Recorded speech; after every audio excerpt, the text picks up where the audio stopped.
Ya, sanibonani ninjani? Niyaphila? Okay, nami ngiyaphila.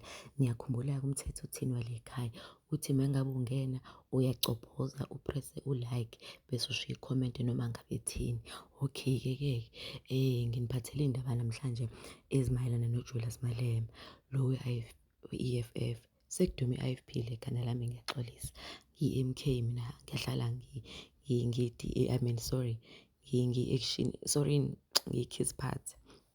Anyway, useshiye ngalazeka umholi we-EFF uJulius Malema wazotshela uRamaphosa ukuthi uRamaphosa umsangano, umgulukudu wesela entshontshe iy'mali elwisa iSouth Africa elingafuni ukutshelwa elugombela kwesakhe liphethe ngensimbi.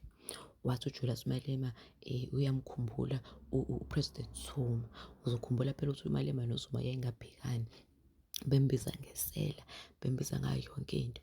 Hayi useshintshile-ke uMalema manje usethi aye sasidlala ngoZuma sasibancane sasididekile. Nali isela elikhulu elisenza singabi nagesi, singabi namanzi, singabi nalutho, singabi namadoda, singashelwa muntu. Kusho uMalema. Awumlaleleke. Fellow fighters, Ramaphosa is a criminal. Ramaphosa is a money launderer. Ramaphosa has got a big nose. It's not an insult. Now, you remove people in parliament because they say Ramaphosa is a money launderer. He is a money launderer. You cannot protect a criminal.